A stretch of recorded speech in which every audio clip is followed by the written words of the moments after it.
ये इन्वायरमेंट का हमारा पार्ट 6 होगा और ये आयोग का सिलेबस है। और हम थोड़े क्वेश्चन देखेंगे कि आयोग में पिछले सालों में किस टाइप के क्वेश्चन इन्वायरमेंट से रिलेटेड पूछे हैं। देखिए, आयोग ने यहाँ पर ये बोला है सिलेबस के अंदर कि आपको कोई सब्जेक्ट स्पेशलाइजेशन होने की ज़रूरत नहीं है। जो भी करंट अफेयर में चल रहा है, आप उससे रिलेटेड चीज़ें पढ़ लो और आपका काम हो जाएगा। लेकिन हालाँकि कुछ क्वेश्चन उसने दिए हैं जो कि काफ़ी डेप्थ में क्वेश्चन है। तो ऐसा नहीं है कि आप किसी भी टॉपिक को ऐसे ही छोड़ दो। आपको कुछ चीज़ें जो है इकोसिस्टम के बारे में आपको अच्छे से पढ़ना पड़ेगा। जैसे मैंने आपको पीछे वाले क्वेश्चन दिखाए थे और भी क्वेश्चन मैं वीडियो के साथ मतलब जब भी कोई नया लेक्चर लाऊँगा तो इसके साथ भी क्वेश्चन ऐड करता चला जाऊँगा। कुछ मैं करंट अफेयर करा रहा हूँ और कुछ करा रहा हूँ जो स्टैटिक पोर्शन होता है वो करा रहा हूँ कि आपको पता होना चाहिए। तो ये जो होगा, ये दोनों ये जो आज का जो लेक्चर होगा ये दोनों पर बेस होगा। हम आप इसके अंदर वाइल्ड लाइफ सेंचुरी देखेंगे, कुछ नेशनल पार्क देखेंगे और कुछ बायोस्फीयर रिजर्व देखेंगे और कुछ करंट अफेयर देखेंगे और फिर पिछले साल के क्वेश्चन भी देखेंगे। तो देखिए, इस टाइप का ये क्वेश्चन था। ये क्वेश्चन अपने आप में काफी मुश्किल है।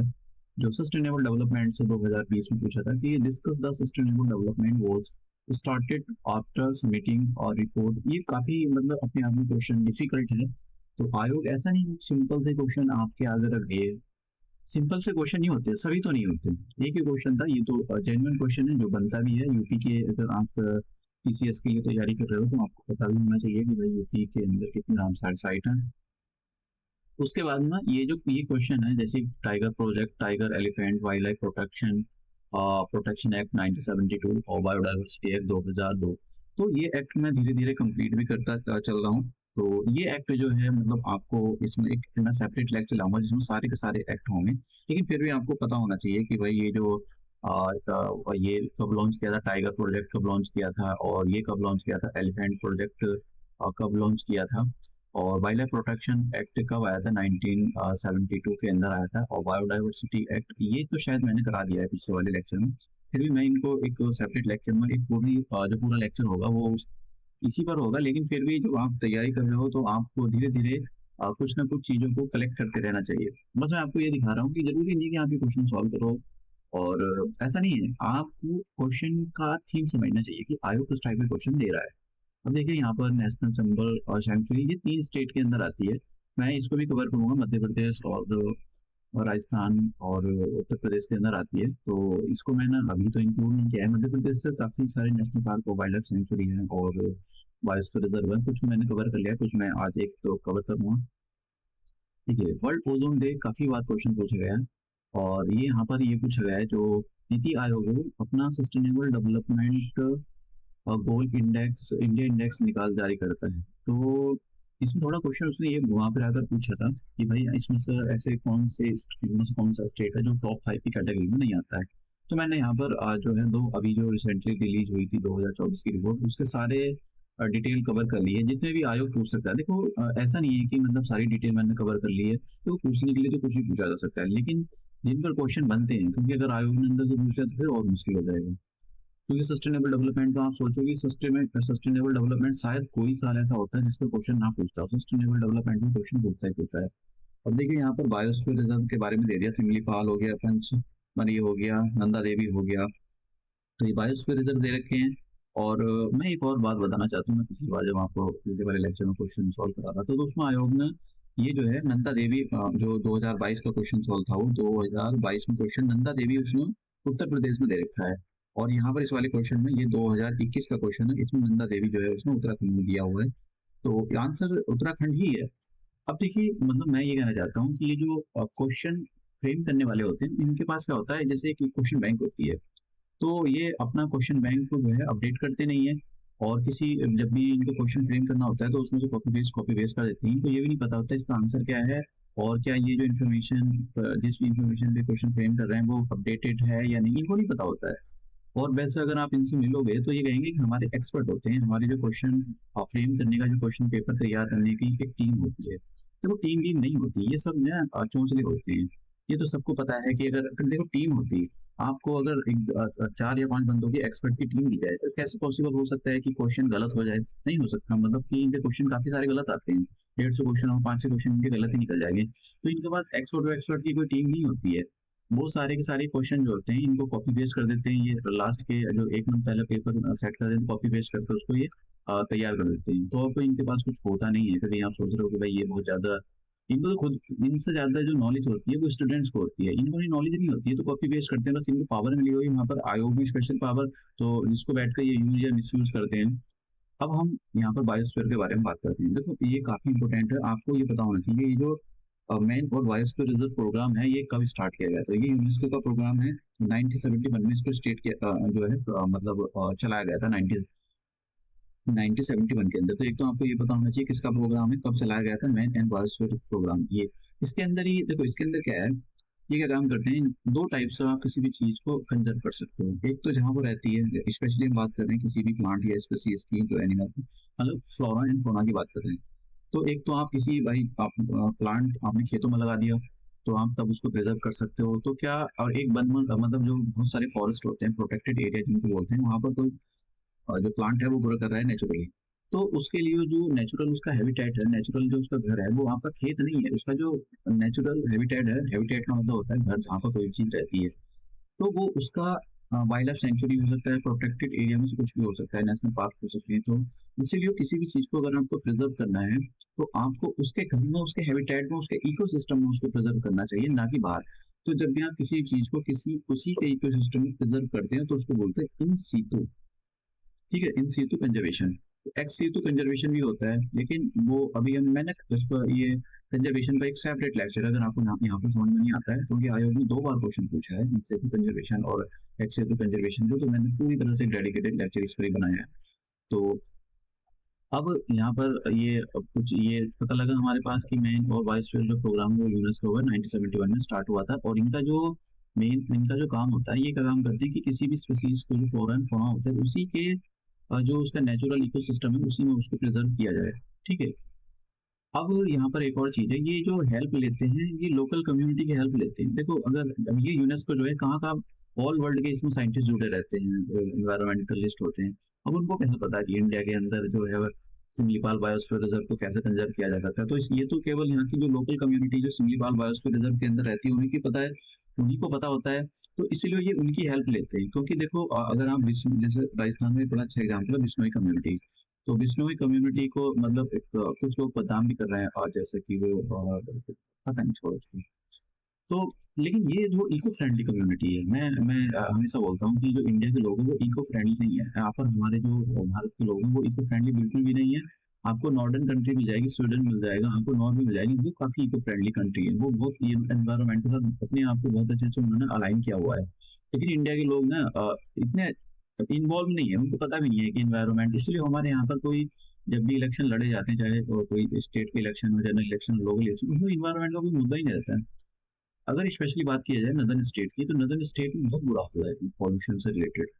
उसका एक तो नेचुरल रीजन भी है और उसका मैन मेड रीजन भी है। लेकिन कहीं भी कोई सी भी सरकार, चाहे मोदी सरकार, फिर कांग्रेस सरकार हो, या फिर आम आदमी पार्टी, कोई सी भी सरकार हो, अखिलेश की सरकार हो, कोई भी इन मुद्दों को बात ही नहीं करता। उनको पता है, क्योंकि जनता को पता ही नहीं क्या होता है एनवायरमेंट, और जो जनता को पता नहीं है इसलिए वो अपने जो पॉलिटिक्स होती है, जो अपने एजेंडा होते हैं उसमें इन्वॉल्व भी नहीं करते। तो जिसकी वजह से ये लोगों को दिल्ली के अंदर यहाँ पर 500 मतलब कहीं कहीं तो 1000 तक जो एयर क्वालिटी इंडेक्स है वो चला गया। तो आप समझ रहे हो ना, मतलब जहर एक टाइप का बॉडी के अंदर जा रहा है।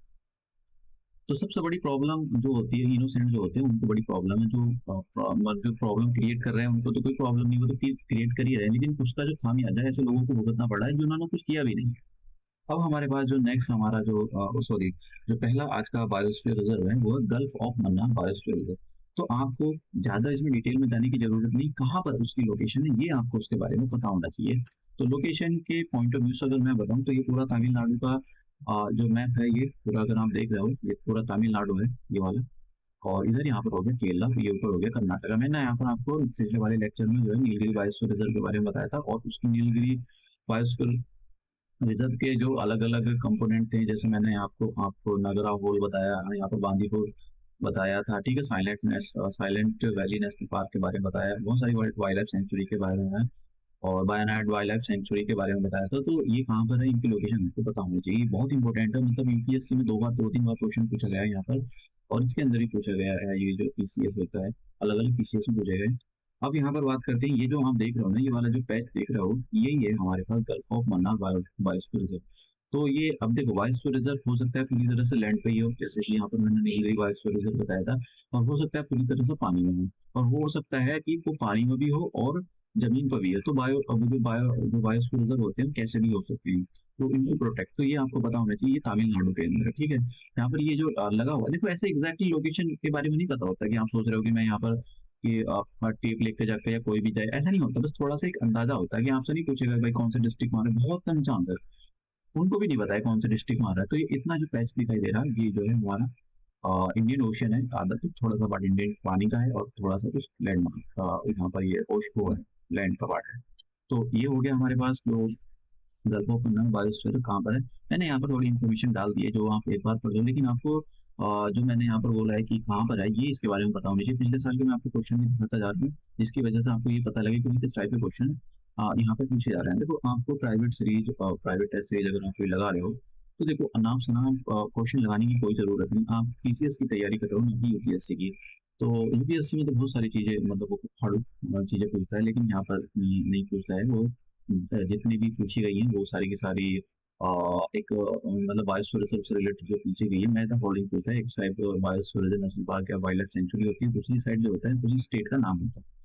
और जैसे पन्ना बायोस्फीयर रिजर्व है, पन्ना बायोस्फीयर रिजर्व कहाँ पर है? पन्ना बायोस्फीयर रिजर्व है मध्य प्रदेश के अंदर। मध्य प्रदेश के अंदर काफी सारे रिजर्व हैं, और इस कौन सी रिवर पास होती है? सर केन रिवर पास होती है, केन रिवर। तो देखिए ये मैं आपको यहाँ पर दिखाता हूँ, ये मध्य प्रदेश का मैप है, और ये काफी इंपॉर्टेंट मैप है। तो आप देख रहे हो मध्य प्रदेश में दो रेंज है, एक तो ये सतपुरा रेंज, सॉरी, एक तो ये रेंज है सतपुरा रेंज यहाँ पर, और एक रेंज है ये, सॉरी ये ऊपर वाली विंध्या रेंज है, मैंने गलत बोल दिया। ये नीचे वाली जो है सतपुरा रेंज है, और इनके बीच में यहाँ से ऐसे रिवर फ्लो करती है, और उस रिवर का नाम है नर्मदा रिवर। और एक रिवर ऐसे फ्लो करती है जिसका नाम है तापी रिवर।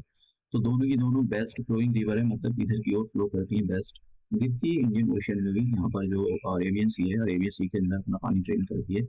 तो अगर आप यहाँ पर आओगे, ये वाला जो पोर्शन देख रहे हो, ये वाला क्या है? विंध्यन रेंज है। तो विंध्यन रेंज में यहाँ पर ये जो पोर्शन है, ये जो है ऊपर ऊपर उत्तर प्रदेश आ जाता है। यहाँ पर ये जो पोर्शन की बात कर रहा हूँ मैं, पन्ना बायोस्फीयर रिजर्व है। तो आपको इतना डिटेल में जाने की जरूरत नहीं, दो तीन यहाँ से पॉइंट आपको निकालने की जरूरत है कि पन्ना जो बायोस्फीयर रिजर्व है ये कहाँ पर है, नंबर वन। नंबर टू, पन्ना बायोस्फीयर रिजर्व से कौन सी रिवर फ्लो कर रही है? तो ये दो क्वेश्चन यहाँ से काफी इंपोर्टेंट है। बाकी ये कौन से डिस्ट्रिक्ट में है मध्य प्रदेश के, ये इंपोर्टेंट नहीं है। हाँ कुछ स्टेट मतलब कभी कभी एक बार मुझसे नहीं पूछा है, उत्तर प्रदेश पब्लिक यूपीएससी ने एक बार पूछ लिया था, तो एक बार पूछ लिया था, लेकिन जरूरी नहीं कि इसे बार बार पूछे। तो इतना डिटेल में नहीं जाने की जरूरत है, क्योंकि बहुत सारे national park, wild life century और नेशनल पार्क और बायोस्फीयर रिजर्व, तो डिस्ट्रिक्ट वाइज याद करना बहुत मुश्किल है। तो मैंने यहाँ पर ये मैप दिया है, ये सारी इन्फॉर्मेशन जो मैंने निकाली ऑफिशियल डॉक्यूमेंट जो रिलीज किए जाते हैं हर साल भारत सरकार या मध्य प्रदेश के द्वारा, उनसे मैंने मैप का वहाँ से ये निकाला है। तो मैप कोई भी इन्फॉर्मेशन जो भी है वो एग्जैक्ट इन्फॉर्मेशन है। मैंने अपनी साइड से यहाँ पर कोई भी वैल्यू एडिशन या कुछ नहीं किया है, क्योंकि सारी इन्फॉर्मेशन जो है वो ऑफिशियल इन्फॉर्मेशन है। अब यहाँ पर एक और चीज देख लेते हैं कि एक दो, वैसे तो इतना इम्पोर्टेंट नहीं है, मेंस के पॉइंट ऑफ व्यू से इम्पोर्टेंट है कि ये जो केन बेतवा वाटर लिंक है, ये दोनों की दोनों, एक तो यहाँ पर भी आप देख रहे हो ये क्या है, ये केन रिवर पास हो रही है। तो ये पन्ना बायोस्फीयर रिजर्व है। तो पन्ना बायोस्फीयर यहाँ पर जो ये रिवर है केन, केन जो है इन दोनों को, और ये बेटवा जो है, इन दोनों को लिंक किया जाए, समझ गया? तो यही है। तो इसमें एक थोड़ा सा मैप मैं आपको एक बात बताता हूँ कि ये जो यूपी जो प्री मेन होता है, मेन के पॉइंट ऑफ व्यू से काफी इंपॉर्टेंट है। आपसे पूछा जाता है कि क्या निगेटिव इम्पैक्ट होंगे, क्या पॉजिटिव इम्पैक्ट होंगे, जो जो इंटरलिंकिंग रिवर प्रोजेक्ट चला रखा है भारत सरकार के अंदर या उत्तर प्रदेश के अंदर, तो इसका क्या इकोलॉजी पर क्या इम्पैक्ट पड़ता है, कम्युनिटी पर क्या इम्पैक्ट पड़ता है, इस टाइप के क्वेश्चन फ्रेम होते हैं। और आपको मैं रिवर वाले कुछ क्वेश्चन लाऊंगा कि कौन सी रिवर कहाँ से ओरिजिनेट हो रही है, तो उसमें हम फिर ये लिंकिंग रिवर वाला भी देखेंगे। एक नेक्स्ट आता है पंचमढ़ी बायोस्फीयर रिजर्व। तो पंचमढ़ी बायोस्फीयर रिजर्व कहाँ पर है? ये भी मध्य प्रदेश के अंदर ही है। तो इसके बारे में आपको पता होना चाहिए पंचमढ़ी बायोस्फीयर रिजर्व के बारे में। तो देखिए ये मैंने यहाँ पर पंचमढ़ी बायोस्फीयर रिजर्व का जो है, ये ऊपर वाला जो देख रहे हो, ये पूरा मध्य प्रदेश का मैप है, ये वाला पूरा मध्य प्रदेश का मैप है। तो मध्य प्रदेश में यहाँ पर सतपुरा में, ये सतपुरा में आपको मैप दिखा रहा था ऊपर। तो हाँ, ये जो आप देख रहे हो ना, ये जो है पूरा मध्य प्रदेश का है, और ये सतपुरा है। यहाँ पर पंचमढ़ी है, पंचमढ़ी बायोस्फीयर रिजर्व। तो इसके बारे में आपको पता होना चाहिए मध्य प्रदेश में। तो अब ये जो है जो पंचमढ़ी बायोस्फीयर रिजर्व है, यहाँ पर ये मतलब बायोस्फीयर रिजर्व के अंदर देखो, बायोस कभी कभी क्या हो सकता है, एक ही बायोस्फीयर रिजर्व हो। जैसे कि मान लो कि जैसे नीलगिरी बायोस्फीयर रिजर्व मैंने आपको बताया था, तो उसके अंदर बहुत सारे wild life century, national park, tiger reserve को बनाकर एक नीलगिरी बायोस्फीयर रिजर्व बनाया गया है। कभी कभी ऐसा हो सकता है कि एक ही हो, जैसे पन्ना बायोस्फीयर रिजर्व है तो पन्ना बायोस्फीयर रिजर्व के अंदर कोई अलग से मतलब इन्होंने कोई दो तीन वाइल्ड लाइफ सेंचुरी अलग से ऐड नहीं करी, वो एक ही है। तो ऐसा भी हो सकता है कि बहुत सारे कंबाइन जो प्रोटेक्ट एरिया उनको कंबाइन करके एक जो बायोस्फीयर रिजर्व वो बनाया गया हो, या फिर एक ही हो सकता है, सिंगल हो सकता है। जैसे यहाँ पर ये पंचमढ़ी बायोस्फीयर रिजर्व है और सतपुरा नेशनल पार्क है, बोरी वाइल्ड लाइफ सेंचुरी है, तो इनको मिलाकर यहाँ पर जो है पूरा का पूरा पंचमढ़ी बायोस्फीयर रिजर्व बनाया गया है। इसके पीछे एक स्टोरी भी है, तो मैं वो डिटेल में नहीं जाना चाहता हूँ क्योंकि इतना टाइम भी नहीं है और फिर आपसे पूछ सकते हैं क्वेश्चन। अभी आपको पंचमढ़ी बायोस्फीयर रिजर्व, ये पंचमढ़ी बायोस्फीयर रिजर्व के अंदर ये पता होना चाहिए कि भाई ये जो है, मतलब ये नहीं पता हो कि भाई पंचमढ़ी बायोस्फीयर रिजर्व के अंदर कौन कौन से आते हैं, बस ये पता होना चाहिए। जब आपसे पूछ लिया जाएगा कि बोरी जो वाइल्ड लाइफ सेंचुरी कहाँ पर है, ये मध्य प्रदेश के अंदर पंचमढ़ी वाइल्ड लाइफ सेंचुरी कहाँ पर है, ये मध्य प्रदेश के अंदर सतपुरा नेशनल पार्क कहाँ पर है, मध्य प्रदेश के अंदर। तो ऐसे मैं एकदम फॉलोइंग कर लेता हूँ। तो बहुत कम चांस है कि इस टाइप से बायोस्फीयर रिजर्व को कभी इसने यूनेस्को की इसको यूनेस्को में डाला गया था। यूनेस्को की वर्ल्ड हेरिटेज साइट, उसमें यूनेस्को का जो मैन एंड बायोस्फीयर रिजर्व है, तो उसको उसमें डाला गया था। तो ये कम चांसेस है। यहाँ पर देखो, ये मध्य प्रदेश का मैप है, यहाँ पर मैंने और अच्छे से कोशिश की है इसको कवर करने की। तो यहाँ पर देख रहे हो, ये सतपुरा है, ये सतपुरा है। और हाँ, नेक्स्ट नेक्स्ट जो बायोस्फीयर रिजर्व है हमारे पास, ये है अचानक मर अमरकंटक बायोस्फीयर रिजर्व। तो ये कभी कभी ऐसे भी आ जाता है कि ये जो अमरकंटक बायोस्फीयर रिजर्व क्या है, ये अचानक मरो या जिंदा रहो, उससे क्या फर्क पड़ता है, बस पता होना चाहिए भाई कहाँ पर है। अब नाम ही ऐसा है इसका, पता नहीं कैसा नाम रखा है ये। तो लेकिन अमरकंटक बायोस्फीयर रिजर्व के नाम से भी फेमस है, तो ये भी पूछा जाता है अमरकंटक बायोस्फीयर रिजर्व कहाँ पर। देखो, ये जो बायोस्फीयर रिजर्व है ना, दो स्टेट के अंदर है। तो आपको इन मतलब वैसे तो कम चांसेस है कि आपसे पूछा जाए कि भाई कौन कौन सी दो स्टेट के अंदर है, लेकिन हो सकता है पूछ भी ले। ये भी हो सकता है कि भाई बायोस्फीयर रिजर्व जो है ऐसा दे सकता है कि ये जो अमरकंटक बायोस्फीयर रिजर्व, यहाँ पर अमरकंटक बायोस्फीयर रिजर्व का जो है नाम दे दिया जाएगा और इसको यहाँ पर स्टेट दिए जाएंगे। तो इसमें कौन से स्टेट में है, तो अगर मान लो वहाँ पर छत्तीसगढ़ लिखा हुआ है, मध्य प्रदेश नहीं है, तो उसका आंसर वही होगा, छत्तीसगढ़ ही होगा। और या मध्य प्रदेश नहीं उसमें छत्तीसगढ़ नहीं दे रखा, मध्य प्रदेश पे लिखा है, तो उसका आंसर मध्य प्रदेश ही होगा। क्योंकि उसने जो क्वेश्चन फ्रेम कराया वो किसी हो सकता है दोनों नाम दे दे, तो दोनों नाम दे दे, तब आपको दोनों नाम लगाने की जरूरत है कि भाई वो दोनों में के। इसका मोस्ट ऑफ जो पोर्शन है वो छत्तीसगढ़ के अंदर आता है, लेकिन बचा कुचा पोर्शन जैसे आप वहाँ दे सकते हो। दो मैप दे रखे हैं यहाँ पर। ये जो पिंक सा मैप दिखाई दे रहा है, ये मध्य प्रदेश का है, और ये जो आपको ग्रीन सा लाइट ग्रीन दिखाई दे रहा है, ये जो है छत्तीसगढ़ का है। तो ज्यादातर जो पोर्शन है इसका, चाणक्य अमरकंटक बायोस्फीयर रिजर्व, ये जो है छत्तीसगढ़ के अंदर आता है। तो ये मैप हो गया। अब Nokrek biosphere reserve, Nokrek biosphere कहाँ पर है, ये इसमें आपको पता होना चाहिए। ये मतलब मैं द फॉलोइंग से पूछता है कि भाई क्या है, मेघालय क्या है, मेघालय के अंदर मैं इसकी लोकेशन दिखाता हूँ। देखो, ये मेघालय का मैप है, ये अगर आप देख लो मेघालय, तो पूरा का पूरा मेघालय है। तो मेघालय में देखो, ये जैंतिया खांसी, खांसी में भी दो टाइप की है, वेस्ट खांसी, ईस्ट खांसी, और यहाँ पर गारो।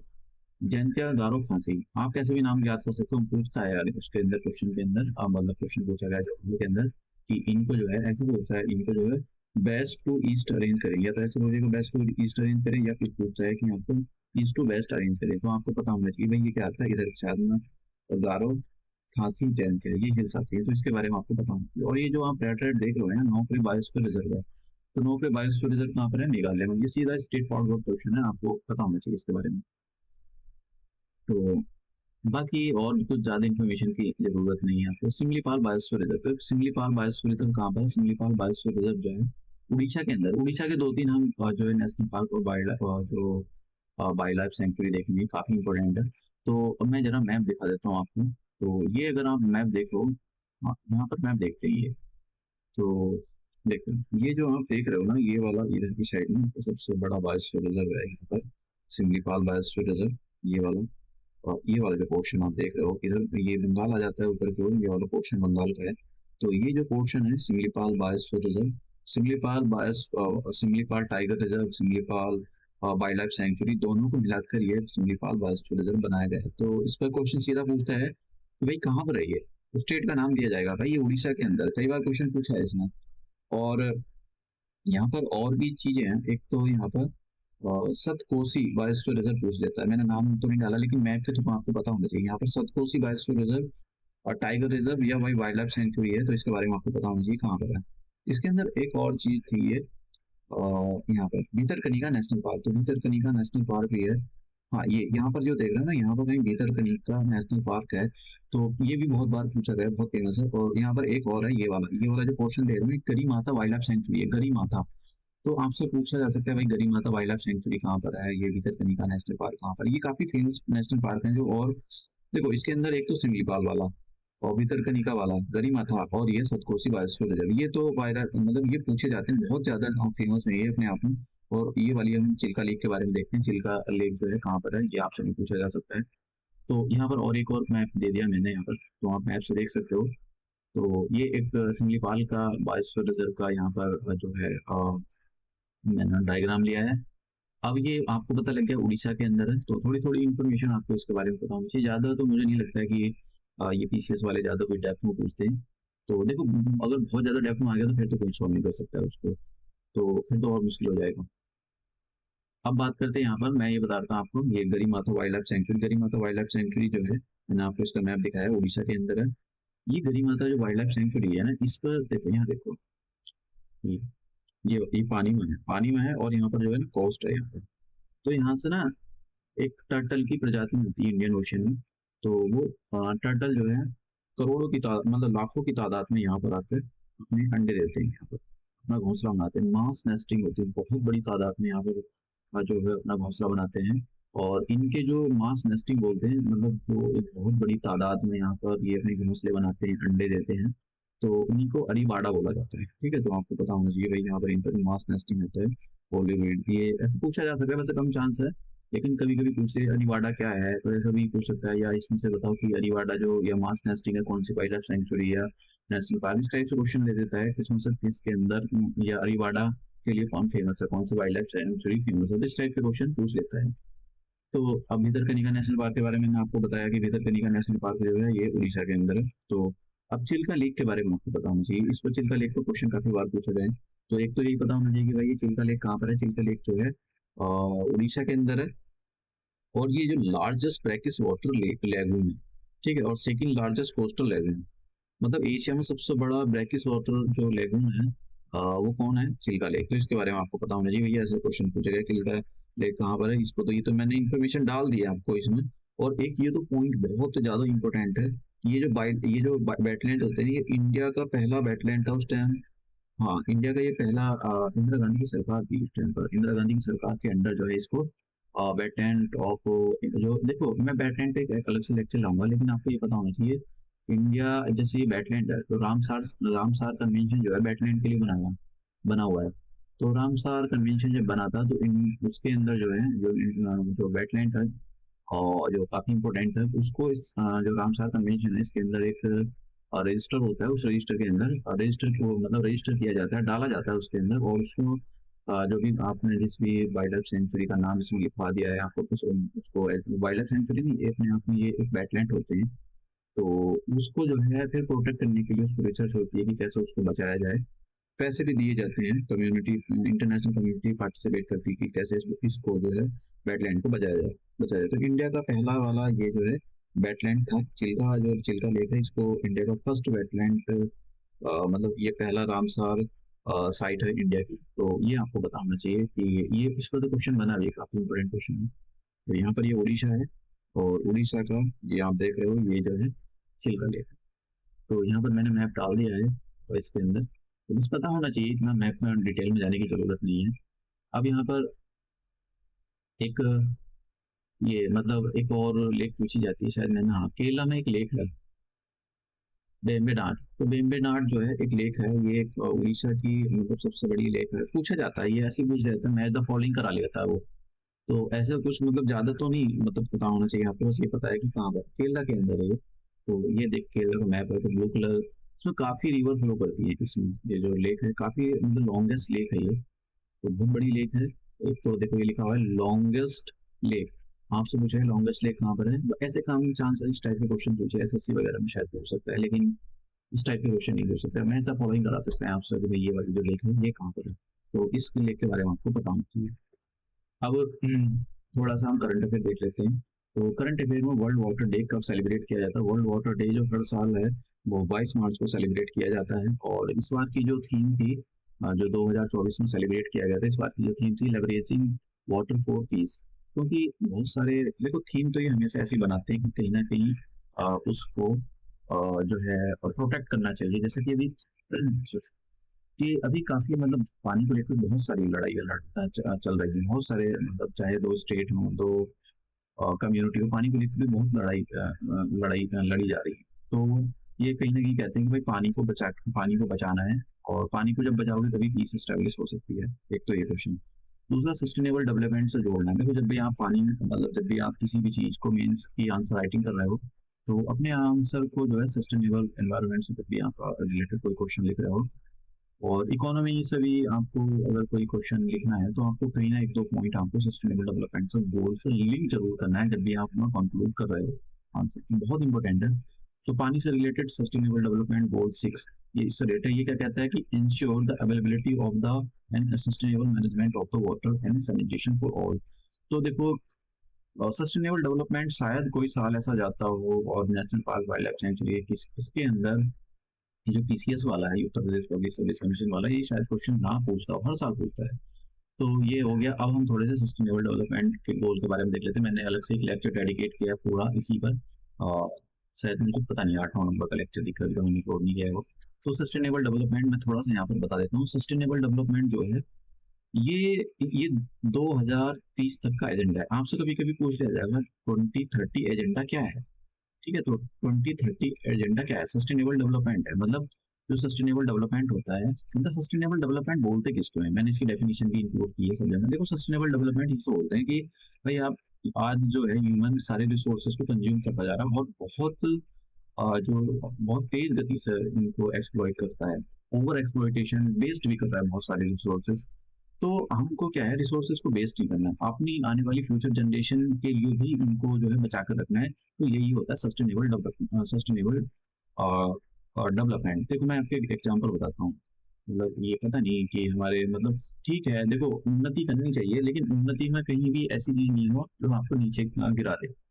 अगर हम गाँव में, हमारे भारत के अंदर मतलब यहाँ पर ट्रेडिशन है केले के पत्ते को खाना खाना और नीचे बैठ कर खाना खाना, तो ये जो ट्रेडिशन है ना, ये इसको हम भूलते जा रहे हैं। क्या कर रहे हैं, हम खड़े होकर खाना खाते हैं। ठीक है, मान लो यहाँ पर लाइन लगी होगी खाने की, यहाँ भी लाइन लगी होगी खाने की, यहाँ भी सब जगह खाना खाना होगा, इधर से खाना खाओ। तो अब मान लो किसी ने, जैसे मान लो कुछ भी खाना बनाया है यहाँ पर, तो वो क्या काम करेगा, वो बाउल लेगा और उसके अंदर सूप भर देगा। ठीक है, अब उसको पसंद नहीं आया तो फेंक देगा वो सूप को, तो वो तो खराब हो गया। फिर उसके अंदर मान लो किसी को रसगुल्ले ले लिए, किसी ने भाई और रसगुल्ले बड़े अच्छे लग रहे हैं, चार पांच ले लिए, उसने चार ले लिए। ठीक है, चार में से उसको एक ही खाया, बाकी फेंक दिया उसने, उसको पसंद नहीं आया। तो यहाँ पर क्या हो गया, वेस्टेज हो रहा है। तो ये वेस्टेज जो ये क्या है, ये अनसस्टेनेबल है। ठीक है, हम क्या कर रहे हैं, अब केले के पत्ते को बैठ कर आप खाओगे नीचे, तो क्या होगा भाई, जितना आप खाओगे केवल उतना ही खाओ, फालतू नहीं दिया जाएगा। तो उस ये क्या है भाई, वेस्ट नहीं होगा खाना उससे, क्योंकि खाना जब वेस्ट होता है तो देखो उसको काफी सारी गैसेस निकलती है, जिसमें से मीथेन एक है। तो मीथेन जब गैस निकलती है, तो ये एक ग्रीन हाउस गैस का एमिशन करती है। तो हमको इसलिए हम सस्टेनेबल डेवलपमेंट की ओर नहीं बढ़ रहे हैं। अभी जब भी एक सस्टेनेबल डेवलपमेंट रिपोर्ट आती है, यूएन जारी करता है, तो उसमें यही होता है कि भाई हम जो है भारत सरकार भी इसको जो जारी करती है, नीति आयोग, तो सस्टेनेबल डेवलपमेंट की ओर हम बढ़ नहीं रहे हैं, हम नीचे की ओर जा रहे हैं। मतलब जैसा भी आपने देखा होगा, ग्रीन वॉशिंग एक शब्द काफी फेमस चल रहा है आजकल, ग्रीन वॉशिंग। तो ग्रीन वॉशिंग क्या होता है, मगरमच्छ के आंसू। मगरमच्छ के आंसू कैसे, कि मतलब कुछ लोग ना मगरमच्छ के आंसू, झूठे आंसू तो होते हैं, अगर उनको मतलब कुछ हो जाए तो वो रोना शुरू करेंगे, मगरमच्छ के आंसू बहना शुरू कर देते हैं। ऐसी होती है ग्रीन वॉशिंग। ग्रीन वॉशिंग में क्या होता है, अभी भी ये चल रहा है कि हर कोई कंपनी ये दिखाती है भाई हमारा प्रोडक्ट खरीद लो, और हम जो है क्लाइमेट चेंज के लिए बड़ा अच्छा काम कर रहे हैं, हम इसमें कोई भी ऐसा प्रोडक्ट यूज नहीं कर रहे हैं जिससे हमारे जो एनवायरमेंट है उसको नुकसान हो। जबकि उनके जो क्लेम्स होते हैं वो झूठे होते हैं, फॉल्स होते हैं, ग्रीन वॉश करते हैं वो। तो इसकी वजह से हो क्या रहा है, वो अपना जो प्रोडक्ट है वो सामान बेच रहे हैं ग्रीन उसके नाम पर, कि भाई हमारा जो है इन्वायरमेंट के लिए बहुत अच्छा काम कर रहे हैं, तो आप हमारे प्रोडक्ट खरीद लो, दिखा देंगे, मार्क भी दिखा देंगे। इसलिए भारत सरकार ने इको मार्क जो स्कीम है उसको री मॉडिफाई किया है। 1991 में इसको लॉन्च किया गया था। इसको 2 बार क्वेश्चन पूछा गया, इको मार्क। भाई इको मार्क क्यों दिया जाता है, इको फ्रेंडली प्रोडक्ट होते हैं, इको मार्क दिया जाता है। 2 बार क्वेश्चन पूछा है, एक बार तो अभी एक बार 18 में पूछा था, एक बार 2021 में पूछा है, मैंने उसको उठाया नहीं, 21 22 में पूछा है।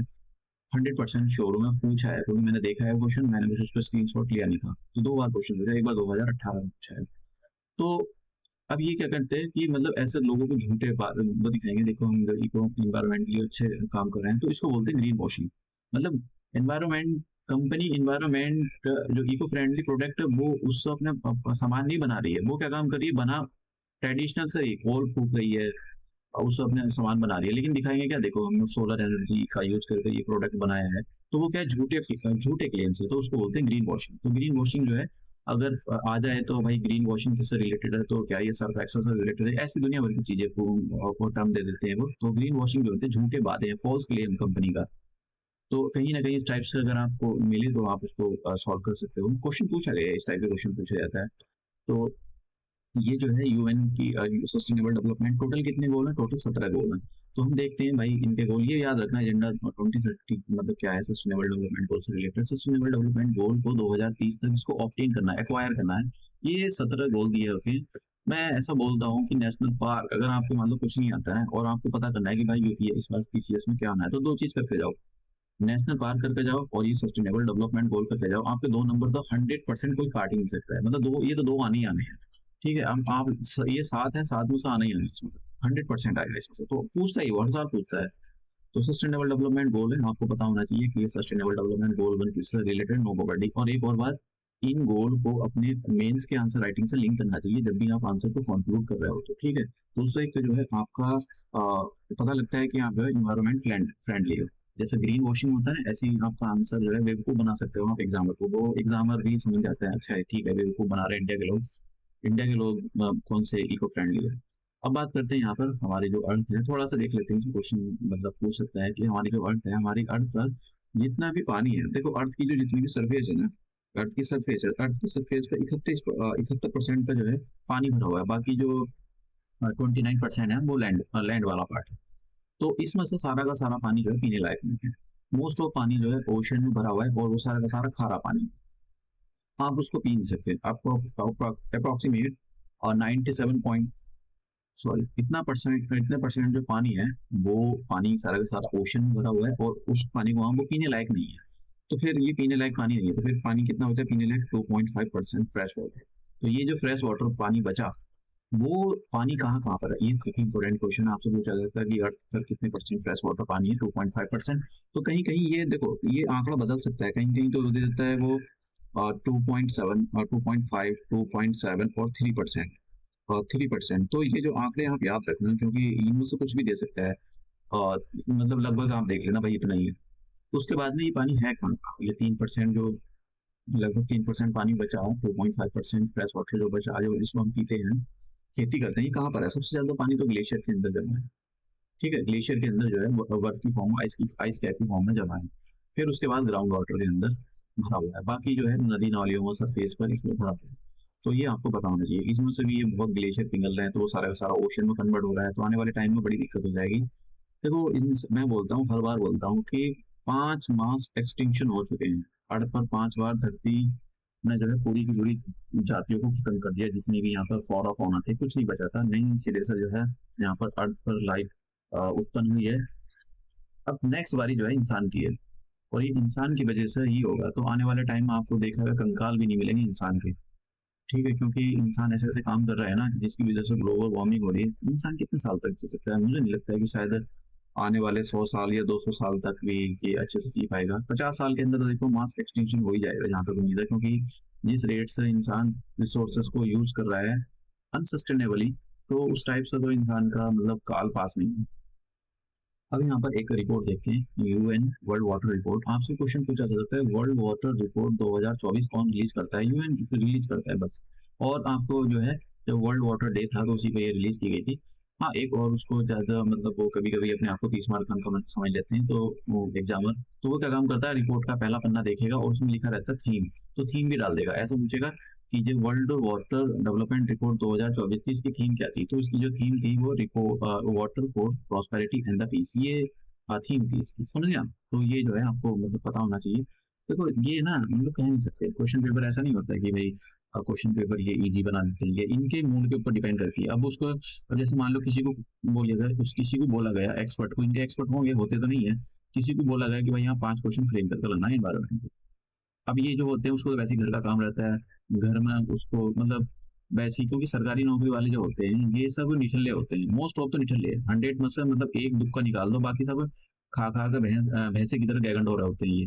तो इनके इतने आलसी होते हैं, बस इनका खाना पीना टीवी देखना, बाकी जो इनोवेशन नाम की कोई चीज होती नहीं है। तो ये क्या काम करेगा, कहीं से वो ऐसे सर्च मारेगा, तो यूएन ज्यादा तो यूएन पे जाएंगे, बस उसको वहां पर उसने जो पहला वाला शब्द देख लिया, अच्छा उसका जो उसका कवर होता है उसको देख लिया, अच्छा इसका थीम है, बस उसी को रख देगा, 5 क्वेश्चन दे देगा उसको।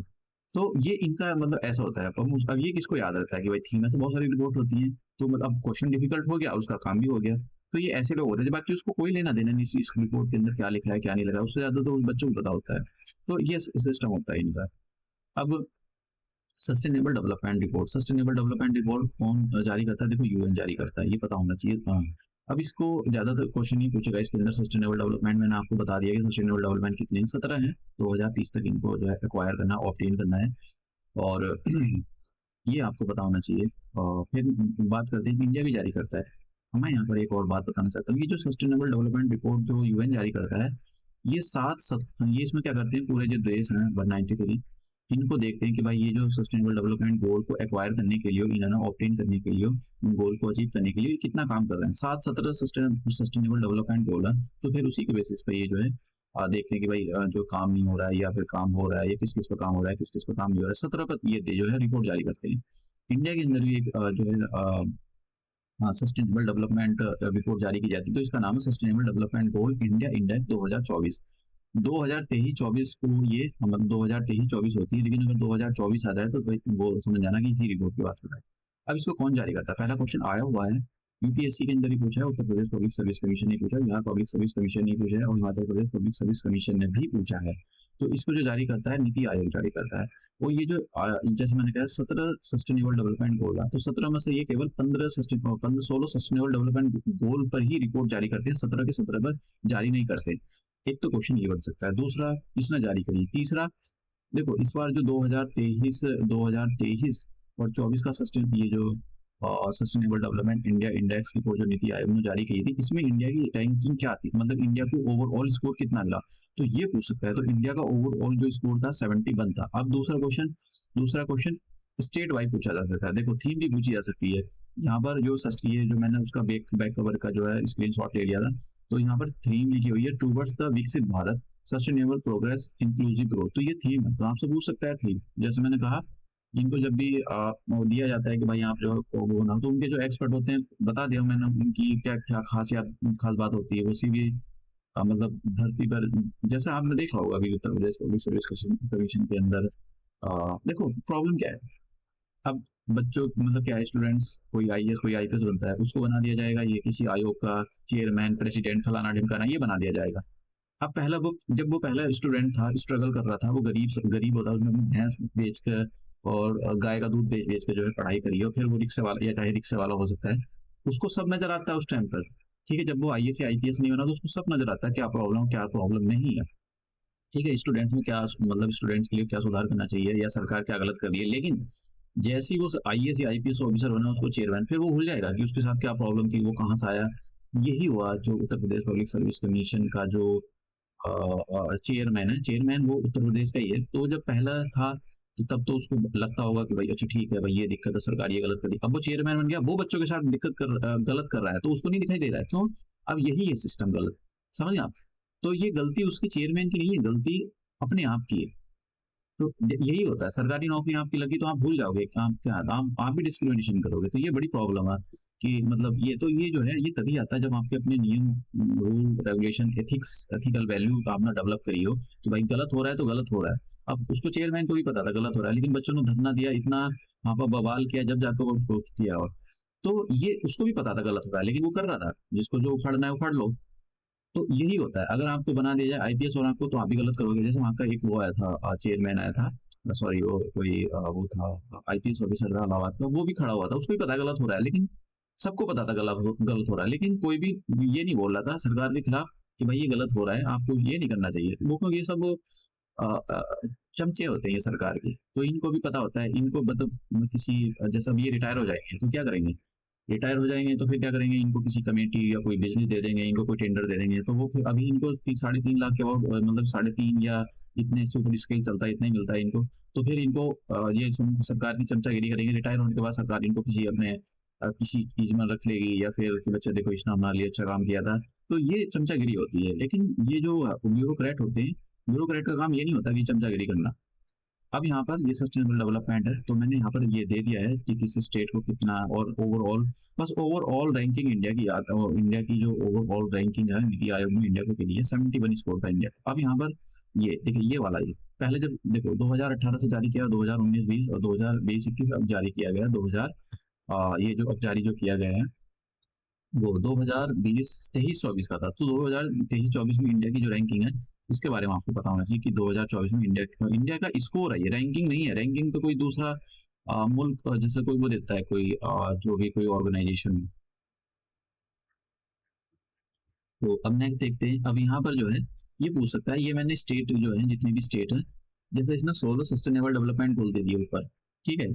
तो 16 सस्टेनेबल डेवलपमेंट गोल में किसका किसने अच्छा स्कोर किया है वो दे रखा है। अब यहाँ पर ये हो जाए कंपोजिट स्कोर है, जैसे उत्तराखंड का कंपोजिट स्कोर टोटल कितना ओवरऑल 79, फिर केरला 79। तो ये दो स्टेट जो है अच्छा काम कर रहे हैं। तो आपसे पूछा जा सकता है इनमें से देखो क्वेश्चन कैसे भी बन सकते हैं। पहले ये दो तीन याद करके जाना। एक, आप बिहार के लिए तैयारी कर रहे हो तो बिहार वाला तैयार, अब बिहार का तैयार करके जाना कि भाई बिहार का जो है ये जो sustainable development India index NITI Aayog जारी करता है, इसमें इंडिया का जो बिहार है या उत्तर प्रदेश, आप उत्तर प्रदेश के लिए तैयारी कर रहे हो तो उत्तर प्रदेश का देखो। देखो उत्तर प्रदेश ने तो गोबर कर रखा है, ये उत्तर प्रदेश है तो कितना है, उत्तर प्रदेश ने तो एकदम गोबर कर दिया, कबाड़ कर दिया इसमें, तो 67 है। देखो आप समझ रहे हो ना। तो उत्तर प्रदेश मतलब समझ रहे हो ना भाई। अगर इंडिया में कोई स्टेट रहने वाला है, मैं बताता हूँ, तो वो नॉर्दर्न स्टेट है। और लेकिन इनको इस कबाड़ा बना दिया, क्योंकि ये इन्वायरमेंट कोई भी यहाँ पर सरकार आती है, हमने देखा है कभी मोदी सरकार या कांग्रेस सरकार या फिर किसी भी सरकार का डेवलपमेंट एजेंडा कि भाई इन्वायरमेंट से रिलेटेड हम कुछ करेंगे, और उनको पता है जनता वोट ही नहीं देने वाली, तो काहे के लिए इतना फिर ये उसमें डाले अपने एजेंडा उनको क्या फ्री फ्री विली में चाहिए होता है कुछ। उन लोगों को पता ही नहीं इन्वायरमेंट क्या होता है, वैसे भी उनको पता होता है 50-60 जीना है तो धूल मिट्टी में जीत के ही मर जाएंगे। तो ये बड़ी दिक्कत है यहाँ पर। तो इसके स्कोर के बारे में पता होना चाहिए। अब बात करते हैं यहाँ पर, ये मैंने थोड़ा नीचे दे दिया था उसका नीति आयोग वाला। और ये ग्लोबल यहाँ पर एक और चीज है, ग्लोबल मीथेन, ये कौन जारी करता है इसके बारे में आपको पता होना चाहिए। ऐसे काफी सारे क्वेश्चन पूछे गए हैं, तो इसके बारे में पता होना चाहिए ये कौन जारी करता है। देखिए इंटरनेशनल एनर्जी एजेंसी जो है इसको जारी करती है।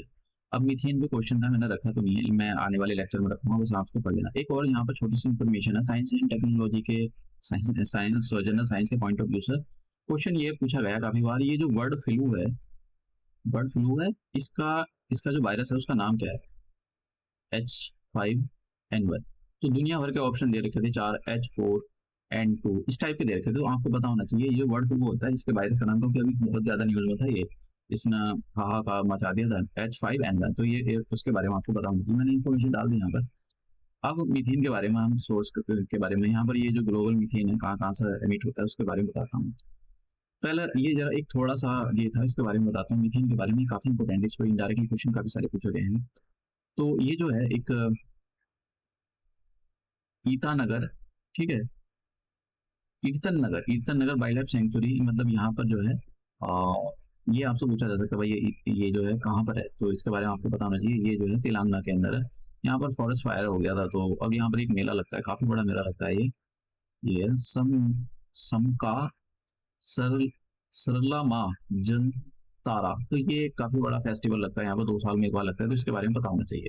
थोड़ा सा पता हो, कानों में लगा हुआ, तो आपका एलिमिनेशन मेथड सिंपल सा क्वेश्चन पूछेगा, कहाँ पर है, तेलंगाना में। ये कहाँ पर पहले जो सेलिब्रेट किया जाता है फेस्टिवल, तेलंगाना के अंदर, बस।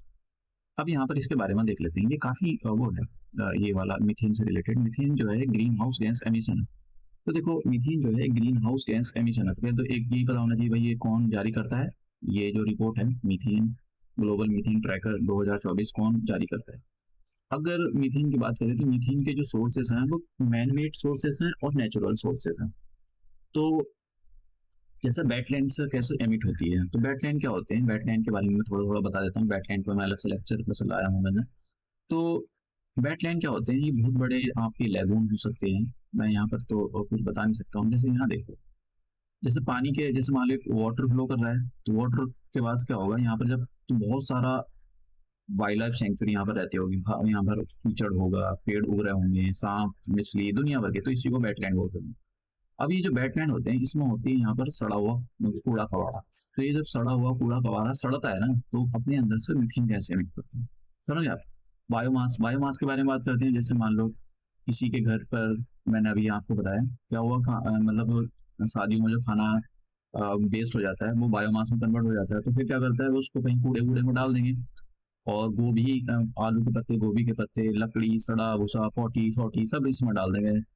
तो गोबर सोबर, तो क्या होगा, उससे गैस निकलती है मीथेन। तो मीथेन गैस जो होती है वो ग्लोबल वार्मिंग, मतलब जो climate change, green house gas emission है।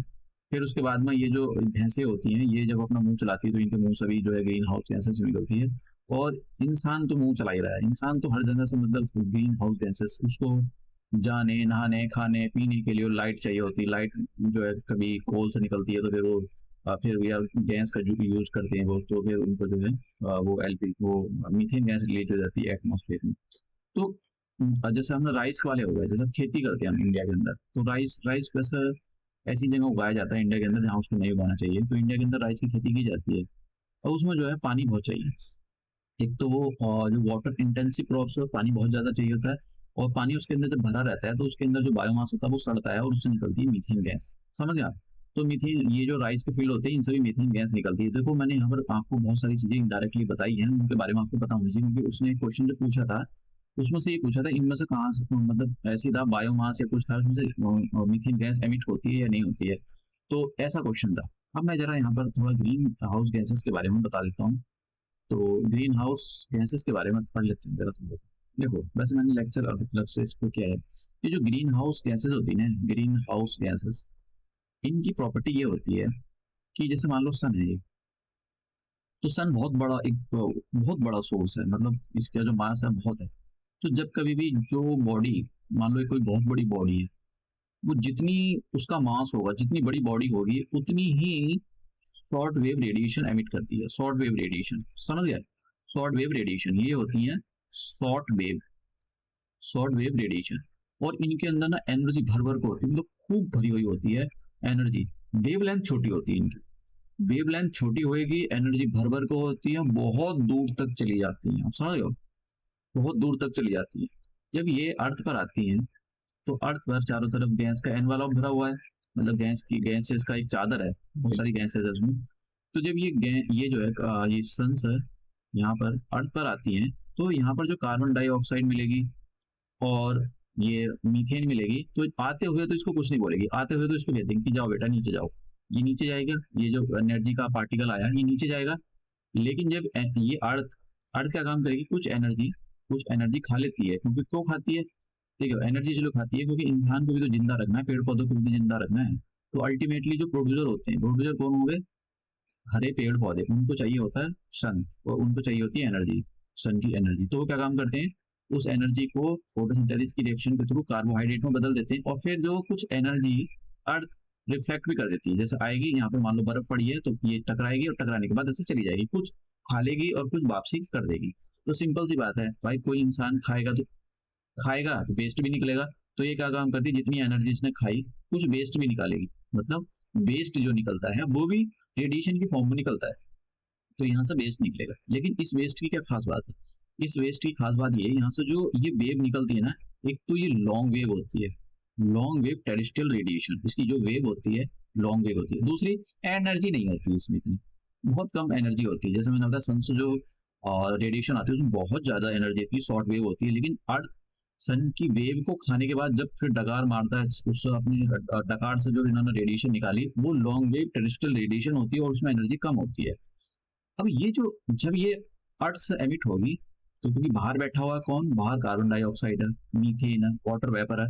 तो ये जब बाहर निकलेगी तो वाटर वेपर मना करेगी, या ये जो कार्बन डाइऑक्साइड, ना भैया ना, हम ना जाने देंगे तुमको। तो इसको ट्रैप कर लेगी, तो इसको फिर रिफ्लेक्ट करेगी, फिर ये अर्थ पाएगी। फिर ये बाहर जाने की कोशिश करेगी, तो फिर ये यहाँ पर कार्बन डाइऑक्साइड, मान लो ये CO2 हो गया, ये वाटर वेपर हो गया, और ये मीथेन हो गया CH4। तो मीथेन ये टकराएगी फिर यहाँ पर, तो ये सिस्टम जो है, इसकी वजह से क्या होगा, ये पूरा का पूरा सिस्टम गर्म हो जाएगा। नियम तो ये कहता है कि इसको बाहर चले जाना चाहिए गैस को, चली भी जाती थी, लेकिन इंसान की हरकतों की वजह से ये जो ग्रीन हाउस गैसेज है इनका ज्यादा एमिशन हो गया, तो जिसकी वजह से होता तो ये है कि बाहर चली जाती, ठीक है, जितनी जरूरत होती है उतनी रिफ्लेक्ट होकर आ जाती है और भागती, लेकिन जितने मॉलिक्यूल आप ज्यादा क्रिएट करोगे ग्रीन हाउस गैसेज के, वो उतना ही ज्यादा रिफ्लेक्ट करके अर्थ पर वापसी भेजेगा, तो ये पूरा एनवलप गर्म हो जाएगा। तो हमको गर्मी चाहिए, लेकिन इतनी भी गर्मी नहीं चाहिए कि भट्टे में जी रहे हो। तो ग्रीन हाउस गैसेज जो होती है उनकी जरूरत है, उसके बिना तो अर्थ का temperature I think -18 degree centigrade चला जाएगा। समझ गए, अगर ग्रीन हाउस गैसेज ना हो तो पूरी अर्थ क्लोज जम जाएगी एकदम, तो लाइफ पॉसिबल ही नहीं होगी। लेकिन हमको इतनी ग्रीन हाउस गैसेस की जरूरत होती है जो हमारे प्लेनेट को गर्म रख सके, लेकिन इंसान ने क्या काम करा है, जैसे मैंने कहा अनसस्टेनेबली इतनी चीजों को यूज कर रहा है, उसकी वजह से यहाँ पर सारा का सारा ग्रीन हाउस गैस उसने इतना एमिट करके रख दिया है। तो ये क्या काम करती है, इस जो रेडिएशन अर्थ ने अपने मुंह से निकाली, टकार मारी, वो बाहर ही नहीं जा पाती, वो अर्थ के एटमोस्फेयर को ऊपर नीचे घूमती रहती है, इसकी वजह से पूरा गर्म रहता है। तो ये काम करती है ये। तो ग्रीन हाउस गैसेस जो होती हैं इनकमिंग सोलर रेडिएशन के लिए एक ट्रांसपेरेंट की तरह काम करती है, लेकिन जब ये अर्थ से रिफ्लेक्ट होकर, देखो अर्थ डकार मारकर जो निकालेगी उसके लिए ओपेक ऑब्जेक्ट की तरह काम करती है, समझ गए आप। तो ये आप समझ रहे हैं, दो इसका जो दूसरा मतलब ये ग्रीन हाउस गैसेज जो है इनका जो है ये दोगलापन है, समझ गए आप। आने वाले के लिए तो भेज देती है कि जाओ, जब जाती है नीचे अर्थ से उसको रोक देती है कि भाई हम नहीं जाने देंगे तुमको। तो ये हमारा जो है आज का लेक्चर था। और हाँ, अभी हम थोड़े से क्वेश्चन सॉल्व करते हैं, जरा देखते हैं कितने क्वेश्चन सॉल्व कर पाएंगे हम। ये क्वेश्चन काफी इंपॉर्टेंट था, आपको ध्यान रखना है।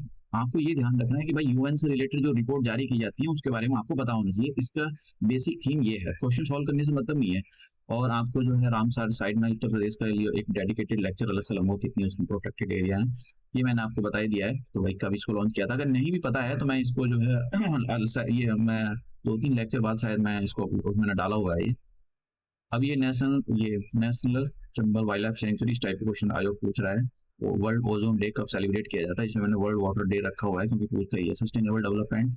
तो देख रहे हो आप कैसे क्वेश्चन पूछ सकता है वो। यहाँ पर उसने सीधा क्वेश्चन नहीं पूछा है कि भाई नीति आयोग जारी करता है इसको, उसने पूछा है कि कौन सा टॉप 10 टॉप 5 में नहीं है, समझे आप। तो ऐसे भी क्वेश्चन पूछ सकता है वो।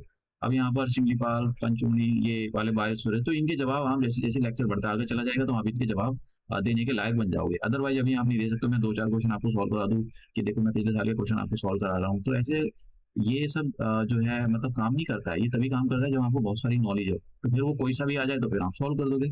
एलिमिनेशन मेथड से एक दो को आपने सॉल्व कर दिया फिर वो काम नहीं करता है। कभी आप सोच रहे हो कि भाई एक दो सॉल्व करके मैं पिछले साल के 2018 से लेकर 2023 तक के क्वेश्चन सॉल्व कर दो तो फिर मतलब मैं नवाब बन गया, ऐसा नहीं हो सकता है।